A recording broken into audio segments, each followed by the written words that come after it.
You've heard the focus on Russia, Russia, Russia. President Trump, meanwhile, has been highlighting another threat on the global stage, and that's China. The president tweeting all of the fools that are so focused on looking only at Russia should start also looking in another direction, China. But in the end, if we're smart, tough, and well prepared, we will get along with everyone. That from the president, as a new Pentagon report warns, China's Air Force is likely training for potential strikes against the U.S.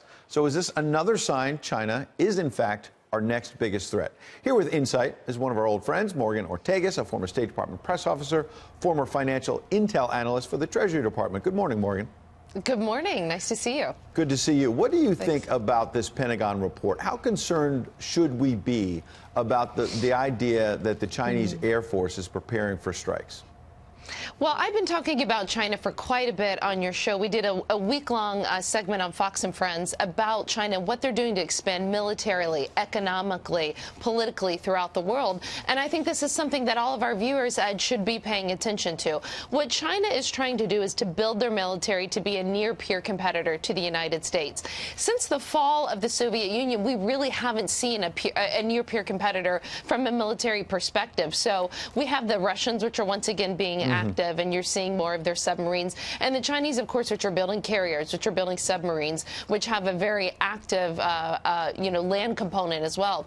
So I think it's something for us to watch. It's something for us to be careful to note, because, again, they are trying to increase in size to be that competitor to the U.S. Especially, we've heard a lot about the South China Sea, where the Chinese are building fake islands, propping up surveillance and other equipment there. And that really goes to the central part of what we're trying to do in Asia, which is freedom of seas, freedom of navigation. Absolutely. And I want you to react directly to the report. Here's part of what the Defense Department said on Friday. Quote, over the last 3 years, the People's Liberation Army has rapidly expanded its overwater bomber operating areas, gaining experience in critical maritime regions and likely training for strikes, as we mentioned a moment ago, against the U.S. and allied targets. How should we be reacting from a military standpoint? And then I want to get into other components of this battle. But how should we be preparing at the Pentagon?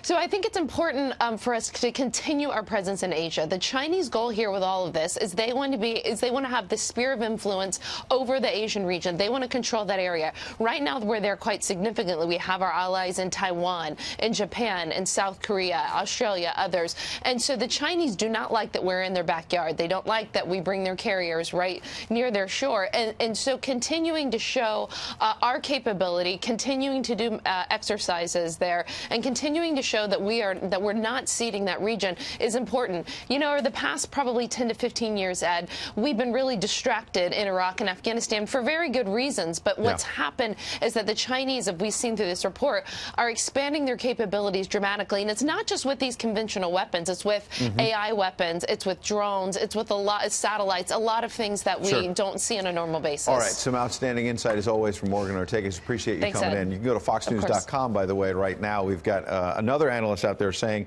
that the president's policies could help us outpace China economically, and that's another part of this battle. So check it out at foxnews.com.